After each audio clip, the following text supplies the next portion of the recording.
Так, ну что, всем привет, это снова мы. Это снова наш пациент, которому явно уже становится легче. И сегодня у меня для вас, как всегда, новое интересное видео. Ну нахер.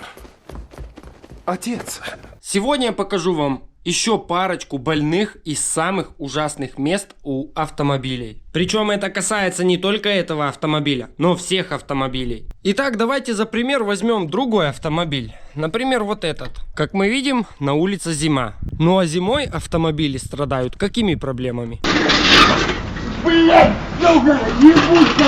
Ну вот хотя бы такими, что здесь у нас постоянно находится налипший снег или лед. Ну, с другой стороны, картина в принципе та же самая. Несмотря на то, что на улице плюсовая температура, оно отваливается практически само. Вот такой вот булыжник у нас катается вместе с нами. Смотрите, он отлично повторяет форму кузова. Так вот, о чем это я? Многие автомобилисты привыкли вот такие вот булыжники отбивать ногами. Стой, хуйней ты занимаешься. Особенно, когда оно все здесь замерзло и колесо постоянно трет об такой булыжник. Ни в коем случае вот такие вот места нельзя бить ногами и еще чем-либо. Потому что когда на улице мороз, вот такой вот булыжник, как правило, примерзает к кузову. И когда мы его пинаем ногами, вместе с вот таким вот булыжником может отвалиться и часть лакокрасочного покрытия. То есть вот примерно в этом месте внизу у нас уже не будет части краски. Ну, а лакокрасочное покрытие как раз и служит для того, чтобы защищать ваш металл. Поэтому крайне не рекомендуется каждое утро или каждую поездку бить вот так вот ногой по этим булыжникам.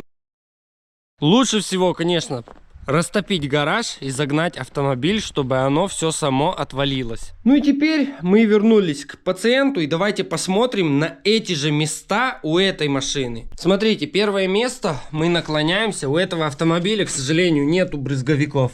И смотрите, что мы видим. Мы видим вот здесь вот по всему периметру у нас нету просто лакокрасочного покрытия. Точно так же внизу. Просто видим грунт. Это называется эффект пескоструя, когда зимняя резина начинает бросать вот такие вот камушки, снег, лед, воду в наш металл. Так как были на его полосе были выебаны, ей пришлось выехать на пол встречного движения. Ему и так тяжело, а мы давайте с вами еще постучим ногой, поправим все это дело. Ну давайте посмотрим заднюю арочку. Смотрите, краски у нас нету, зато у нас видно ржавчина. По всему периметру пошла ржавчина. Удивительно, если мы нагнемся под автомобиль и посмотрим порог, у нас в этом месте также имеются болячки. Ну что ж, если впереди не все так плохо, так сзади у нас вообще все ужасно. Давайте скинем колесо.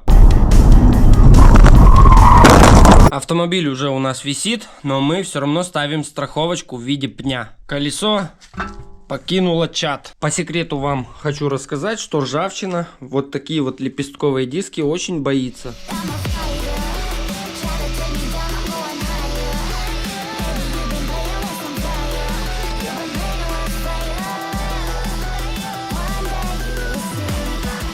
Как там говорится, коты делают, что они там лижут? Ну вот так и у нас, на первый взгляд. Все идеально блестит. Ребят, когда вы работаете с аркой и видите, что у вас арка в ржавом, в гнилом состоянии, но вы видите нижнюю часть порога, с которым состыкуется арочка, в идеальном состоянии, не верьте этому. Все равно хотя бы маленькую часть порога очистите для того, чтобы посмотреть, нету там ничего. Конечно, в таком случае мы себе добавляем работы, потом со шпаклевкой, но ничего страшного, хотя бы знаем, что здесь никакой ржавчины и гнили просто нету. Но тем не менее у нас она есть внизу, поэтому сейчас будем работать там. Как ни странно, ржавчина здесь также благополучно удалилась. Ну а здесь, пацаны, чтобы по добру добраться до крыла, до нижней точки крыла, пришлось оттопырить подкрылок. Ну и зафиксировать автомобиль, потому что он без колеса просто так висеть не может.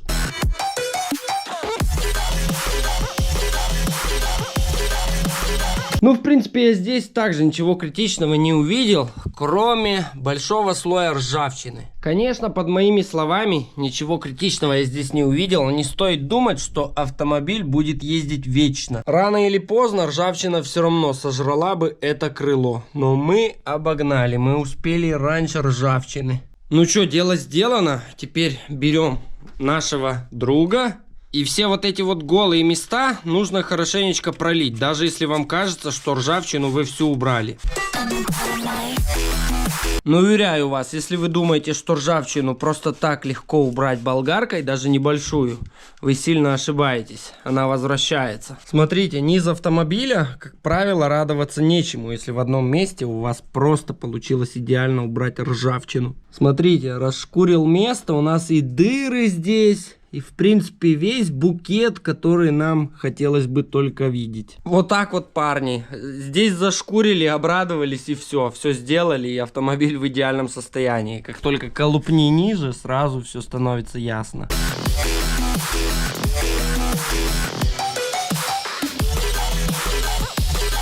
Ребята, везде, где может показаться вам ржавчина, везде нужно пройтись вот таким вот зачистным кругом, для того, чтобы потом после покраски все это не вылезло наружу. Если на вашем пути встретилось подозрительное место, вы шкуриваете его как можно жестче, и вы встретите нору ведмедя, блин. Зимний ведмедь, выходи. Ах вы, блядь, вы что сюда пришли, а?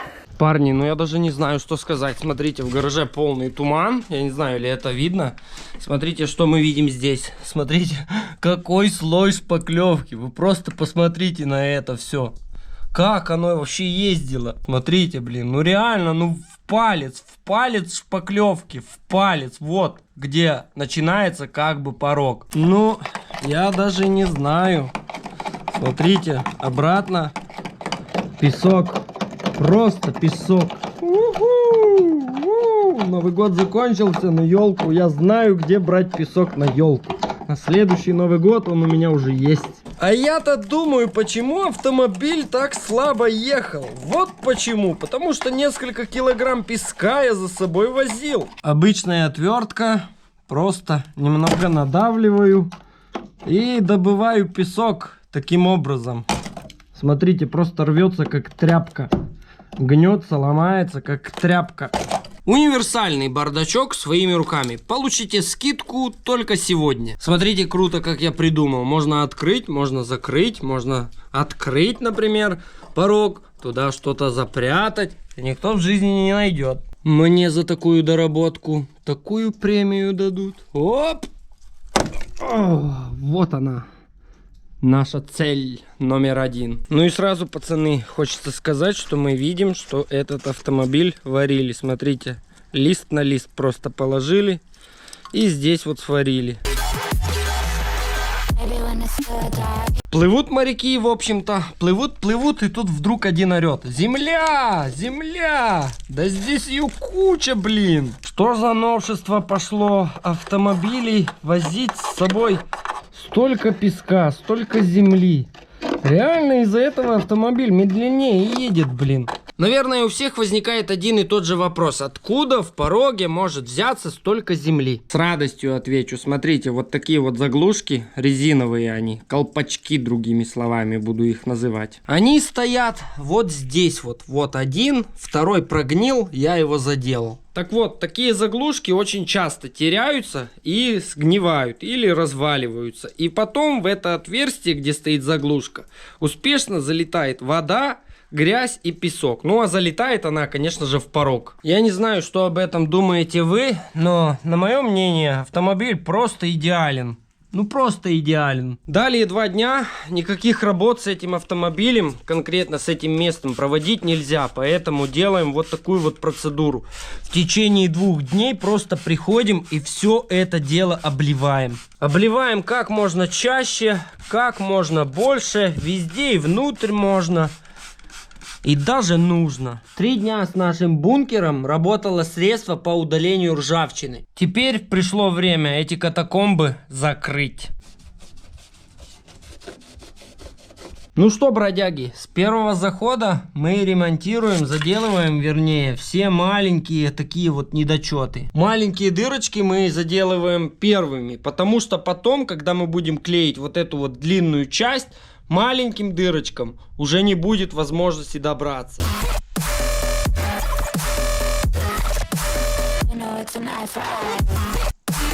Вот какой вид все это принимает. Длинные участки клею потихоньку, потому что если клеить длинными вставочками, здесь образуется капля, и эта капля эту вставку просто стягивает вниз. Ну и самое главное, все, кто был внимательный, сколько здесь шпаклевки было в начале видео, теперь ее здесь столько не будет, потому что нам заменит шпаклевку вот эта вот часть стекловолокна. Как говорится, дело сделано. Теперь нам для того, чтобы проверить, или порог ровный, просто нужно приложить доску и посмотреть, есть ли у нас выпуклости.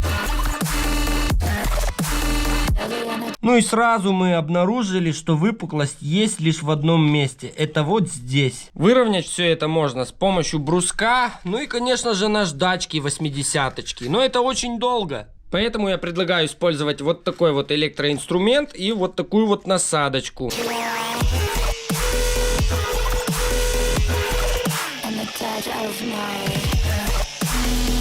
Ну и чтобы не тратить время, берем 80-ку и погнали. Будем выравнивать старую шпаклевку с металлом.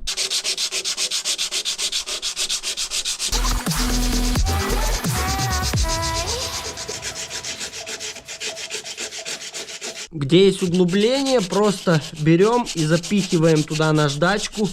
Ну, в принципе, и трем. Затем берем шпаклевочку со стеклотканью, со стекловолокном. Ох и крепкая эта шпакля. Для первого раза берем небольшое количество и накладываем. Для первого раза вот такого вот количества нам с головой. Сюда же добавляем некоторую часть активатора. Ну ты видел? Видел? Ну и тщательно перемешиваем ее.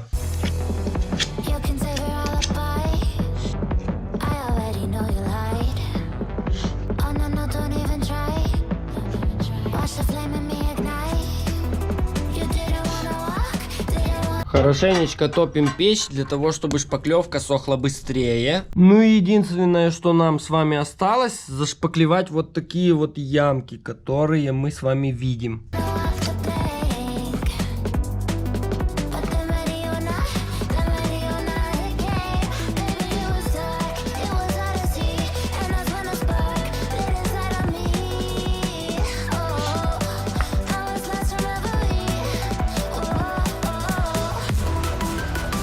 Треснутая вот здесь, но в принципе это не проблема, можно было бы починить. Но проблема заключается в том, что у меня нету вот этого вот кусочка, которого с вами мы могли бы также приклеить. Но это не все проблемы этого зеркала, поэтому я его восстанавливать просто не намерен. Это электрозеркало, у него есть вот корректировщик, и он сломан. Поэтому вместо этого уродства, которое сломанное в 3 местах, я решил не заморачивать себе голову и практически в цвет купил ему новое зеркало. При этом ничего ему клеить, ничего ему восстанавливать не нужно. Кстати, посмотрите, как в цвет, вот с капотом и с дверью. Но дело не в том, автомобиль все равно будет краситься весь, но как удобно получилось. Ну реально, практически в цвет. Далее идем к какому-то соседу и отрываем кусок доски от забора. Затем большую доску мы подгоняем под наш порог, который был отремонтирован. Затем берем наждачку, отмериваем сравнительно к доске и берем необходимое нам количество. Кстати, у наждачки есть инструкция, что тереть нужно этой наждачкой со скоростью 80. Ой, ну не знаю, какая-то сомнительная инструкция, но давайте попробуем.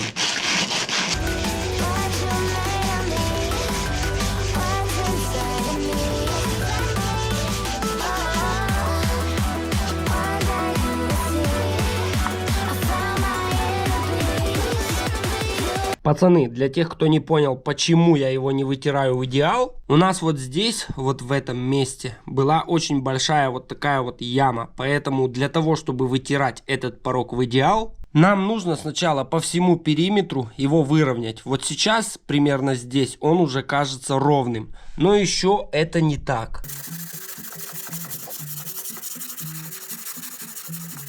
Ну что, смотрите, как вам такая вот прелесть. Еще, конечно, не финал. Вот такие вот косяки наблюдаются. Стереть их невозможно. Просто нужно еще раз затянуть. Вот такие вот косяки наблюдаются, которые также нужно затянуть. Вот такие вот косячки. Ну и здесь вот также немножко попробуем затянуть. Также уголок и вот этот вот проемчик немного болеет. Поэтому мы поправим им здоровье.